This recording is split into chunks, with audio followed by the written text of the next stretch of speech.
The mystery of Karen at the restaurant.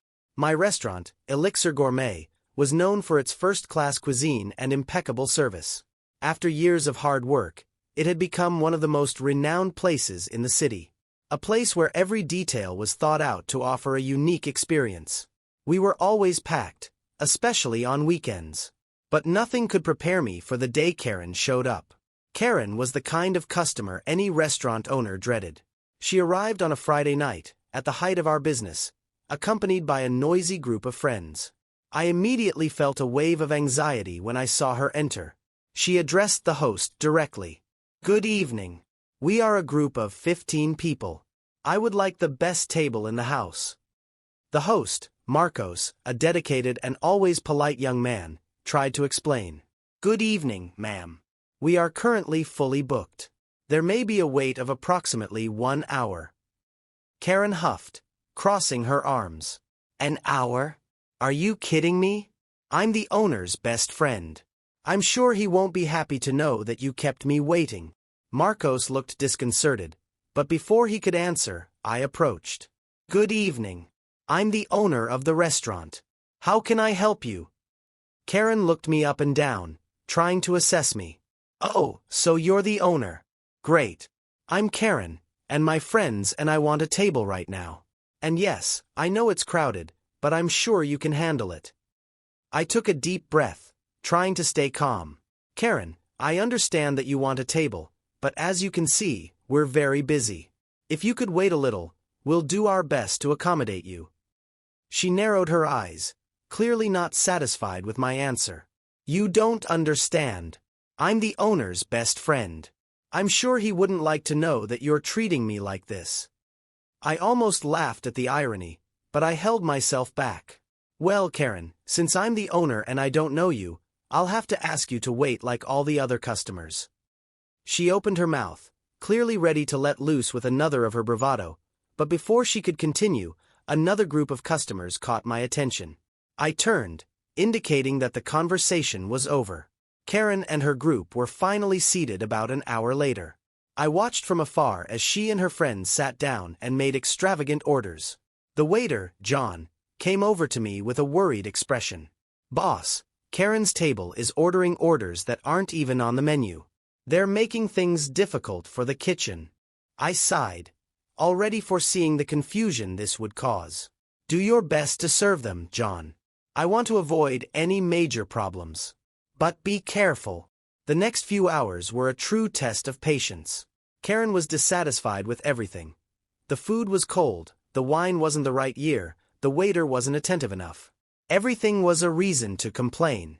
At the end of the night, when the group finally asked for the bill, the situation reached its peak. John brought the bill to Karen, who looked at it with disdain. "This must be a mistake. I'm not paying for any of this." John was visibly nervous. "Ma'am, this is the bill for what was consumed." Karen stood up, her voice rising in volume. "Are you not listening to me? I'm not paying for any of this. I'm friends with the owner. He would never charge me." The other customers began to look curious and uncomfortable. I decided to intervene. "Karen, that's enough. If you don't intend to pay, I'll have to ask you to leave the restaurant and never come back." She laughed, a loud and sarcastic laugh. "Are you throwing me out? You don't know who you're talking to. I have many influential friends. You'll regret it." I stood firm. "Karen, this is my restaurant. My rules. If you don't intend to pay, I'll have to call the police." She glared at me, but she knew she was cornered. Finally, after much muttering and grumbling, she threw down a few cards and stormed off, followed by her friends. I thought the nightmare was over, but the next morning, a slew of negative reviews appeared online. False claims of food poisoning, poor service, and unsanitary conditions. It was clear that Karen was behind it. I decided I had to do something. I called my team into a meeting. "I know yesterday was tough, but we need to remain professional. I'm going to deal with Karen and her false allegations. Don't let this get to you." Mark, ever loyal, asked, "What are you going to do, boss?" I smiled, but my determination was clear. "I have some contacts in the media. I'm going to expose the truth. And if Karen tries to come back here, we'll call the police immediately. I spent the next few hours on the phone, rallying friends in the press and loyal customers to counter the false reviews. It worked. Soon, the positive reviews began to outweigh the negative ones, and the truth about Karen began to circulate. That night, however, Karen returned, this time alone. She stormed in, demanding to speak to me. I was in the office, but Marcos came running to tell me, "Boss, Karen is here again. She wants to talk to you." I sighed and went downstairs, ready for another round of conflict. "Karen, I've warned you. If you don't intend to pay, you're not welcome here." She looked at me with a strange glint in her eyes.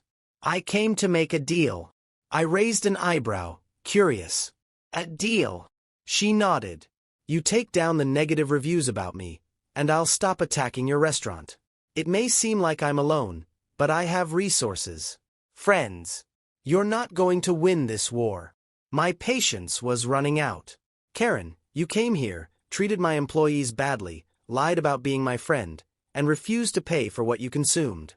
There is no deal. Either you leave now, or I call the police." She smiled, a cold, calculated smile.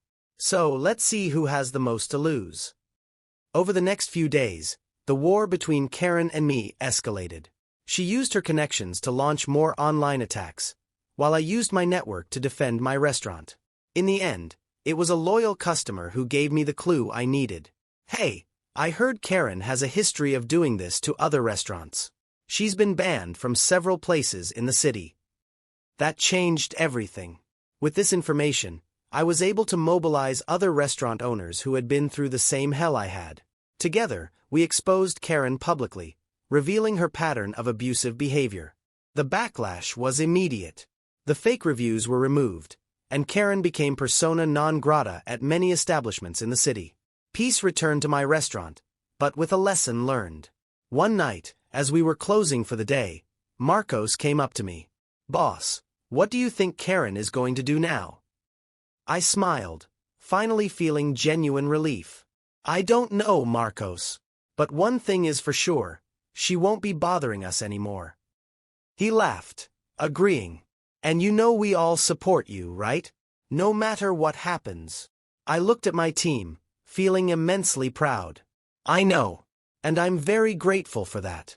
Now let's keep doing what we do best, offering the best service and the best food in town." And so, with Karen finally out of our lives, my restaurant continued to thrive, stronger and more united than ever. Well, at least that's what I hope, right? So my friend, that was today's story. Have you ever had a complicated experience with a Karen? Let me know in the comments.